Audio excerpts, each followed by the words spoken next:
Hello good afternoon class. International marketing paper में अपनी unit number 3 चल रही है, जिसमें हम प्राइसिंग डिसीजन टॉपिक पढ़ रहे हैं। और प्राइसिंग डिसीजन टॉपिक में हम ये पढ़ रहे हैं कि हमारे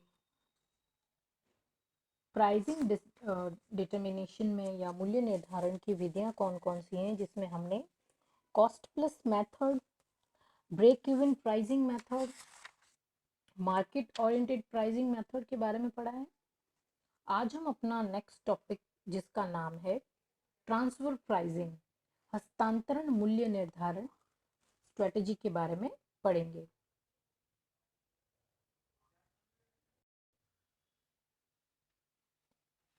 मीनिंग ऑफ ट्रांसफर प्राइस और हस्तांतरण मूल्य निर्धारण क्या होता है, अर्थात एक हस्तांतरण मूल्य क्या हो सकता है। The price at which division of a company transact with each other. देखो, कई बार ऐसा होता है कि एक कंपनी दूसरी कंपनी को माल बेच रही होती है, तो वो यह निश्चित नहीं कर पाती है कि वस्तु का क्या मूल्य वसूल किया जाए। इसमें माल का स्थानांतरण एक कंपनी से दूसरी कंपनी को हो जाता है, तो माल भेजने वाली जो कंपनी होती है, माल प्राप्त करने वाली कंपनी से जो मूल्य लेती है वही स्थानांतरण मूल्य कहलाता है। ट्रांजैक्शंस में includes the trade of suppliers और labour between departments. Transfer prices are used when individual entitled of a larger multi-entry firm are treated and measured as separately run entitled. अंतर्राष्ट्रीय विपणन में काम करने वाली फर्मों का कार्यक्षेत्र कई बार बहुत ज़्यादा फैल जाता है। ऐसे में कई बार एक देश में काम करने वाली कंपनी दूसरी कंपनी परिवार की अन्य देशों में स्थित कंपनी से माल को क्रय करने के लिए मजबूर हो जाती है। अब ऐसे में वो यह निश्चित नहीं कर पाती है कि अब हम अपनी वस्तु का क्या मूल्य रखें। तो जब एक कंपनी दूसरी कंपनी से माल को क्रय करती है, तो वो जो मूल्य वसूला जाता है हस्तांतरण का, वही स्थानांतरण मूल्य बन जाता है। डेफिनेशन और transfer pricing. Transfer pricing is a setting of a price for goods and services sold between related legal entitles with an enterprise. किसी विदेशी कंपनी के साथ मिलकर अगर कोई संस्था संयुक्त साहस या जॉइंट वेंचर शुरू करती है, इसका मैं आपको एक बहुत अच्छा एग्जांपल देती हूँ। जैसे देखो, जापान की जो सुजुकी मोटर कंपनी है ना, ये भारत में अपने जो वाहन बनाती है, उसमें एक जॉइंट वेंचर उन्होंने बना रखा है। तो जापान क्या करता है कि अपने देश में जो मारुति सुजुकी के प्रोडक्ट बनाता है, उसमें जो गियर बॉक्स है वो भारत के लिए बनाता है। तो ऐसे में गियर बॉक्स बनाने वाली जापानी कंपनी, ये भी एक अलग कंपनी है और वो दूसरी भी एक अलग कंपनी है।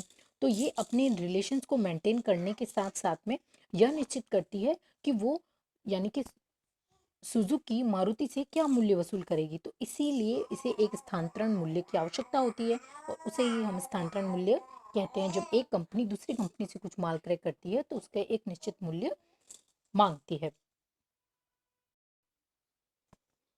अब हम ये जान लेते हैं कि ट्रांसफर कॉस्ट कैसे ज्ञात की जाती है। देखो, ट्रांसफर कॉस्ट ज्ञात करने का जो फॉर्मूला होता है वो है variable cost plus lost contribution margin, जिसे हम शॉर्ट में सीएम कह सकते हैं।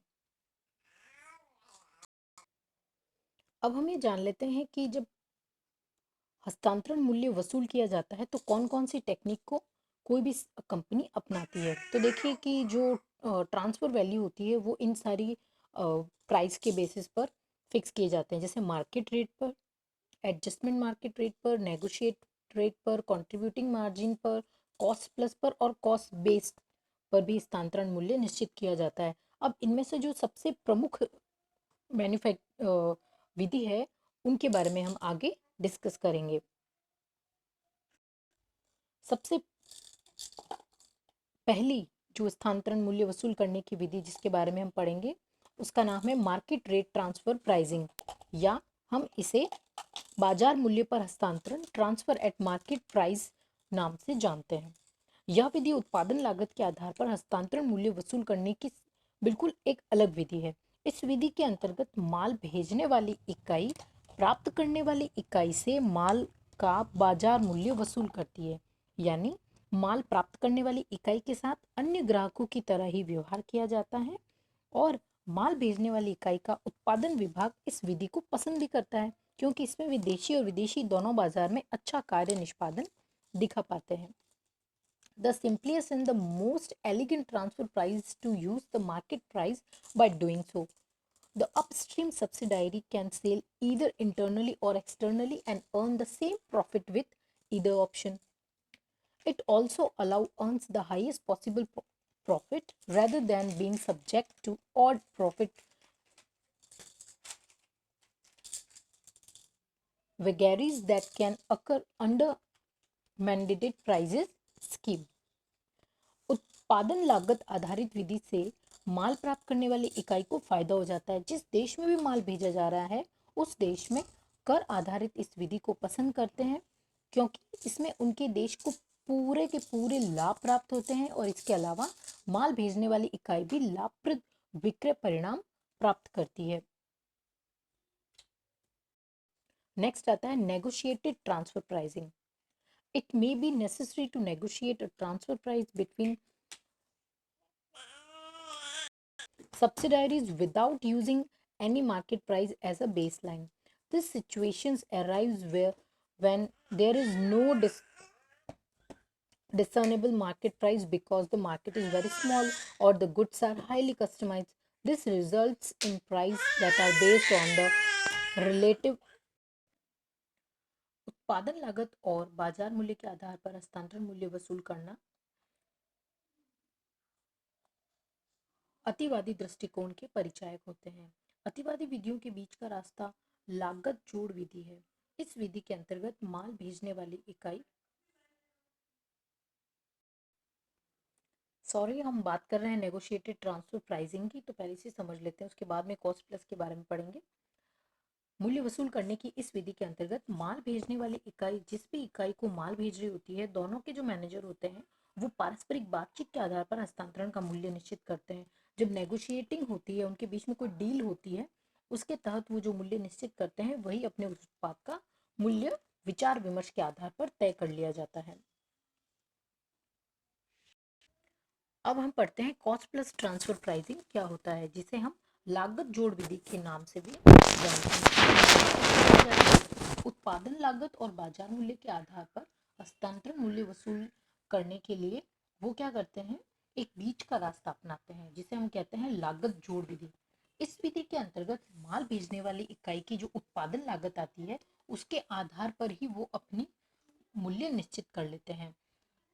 इस उत्पादन लागत में माल भेजने वाली और प्राप्त करने वाली इकाई की पारस्परिक सहमति से एक निश्चित प्रतिशत राशि लाभ के रूप में जोड़ दी जाती है और इस विधि को अपनाने से माल भेजने वाली इक्रय वाली जो इकाई होती है वो विक्रय पर उचित लाभ भी कमा पाती है। If there is no market price at all on which on the basis of transfer price you could consider using a system that creates a transfer price based on the cost of the component being transferred. बाजार मूल्य का ज्ञान नहीं होता है तो हम अपने उस उत्पाद की जो लागत होती है उसमें हमारे जो अपेक्षित लाभ होते हैं उसको जोड़कर भी एक निश्चित राशि आपसी सहमति से फिक्स कर सकते हैं, जिससे जो भी धनराशि हमको बाजार में माल बेचने से प्राप्त होगी उससे दोनों ही कंपनियों को फायदा हो जाता है।